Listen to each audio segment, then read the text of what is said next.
Hello friends, आज मैं आपको स्वामी विवेकानंद जी के बारे में कुछ बताना चाह रही हूँ। स्वामी विवेकानंद जी ऐसे हैं जो दूसरों के दुखों में दुखी हो जाते थे। स्वामी विवेकानंद के प्रवचनों से अमेरिका में बड़ी धूम मच गई थी। एक अमेरिकन दंपति उनके प्रवचन से काफ़ी प्रभावित हुआ, तो उन दंपति ने उनके अनुनय विनय किया कि एक रात उनके यहाँ भोजन तथा विश्राम करें। स्वामी जी ने सप्रेम उनके निमंत्रण को स्वीकार किया। शाम को उस परिवार में स्वामी जी का भोजन हुआ। फिर एक कमरे में उनकी सोने के लिए आरामदायक व्यवस्था कर दी गई। बगल वाले कमरे में दंपति ने अपने बिस्तर लगाए।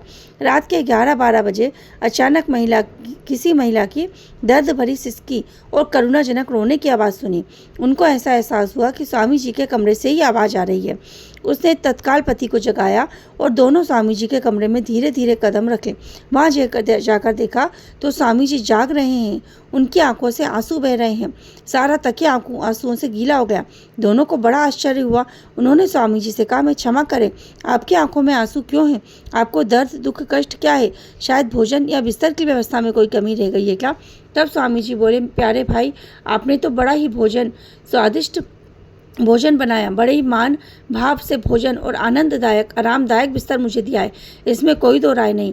लेकिन जब मैं भोजन करके इस आरामदायक बिस्तर पर सो रहा था, तब मुझे चैन नहीं, क्योंकि मेरा ध्यान उन निर्धन, असहाय, मासूम भारतवासियों, मेरी मातृभूमि की ओर बरबस जा रहा है, जिन्हें आज भरपेट भोजन ही नहीं मिला होगा। इस कड़ाके की ठंड में राज जिनके पास ऊनी कपड़े नहीं होंगे, उन पर अंबर नीचे अम्बरी पर ठिठुर रहे होंगे, हाड़ कांप रहे होंगे, उनकी दयनीय दशा विचार करके ही मैं दुखी हूँ। यह स्वामी विवेकानंद जी की अंता वेदना सुनकर दोनों की आंखों में आंसू आ गए।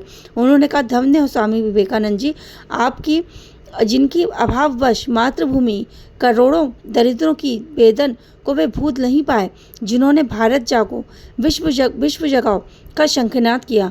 ऐसे थे स्वामी विवेकानंद जी, मानवता के ज्योतिपुंज स्वामी विवेकानंद जी को कहा जाता था, जो हर किसी के दुख से दुखी हो जाते थे।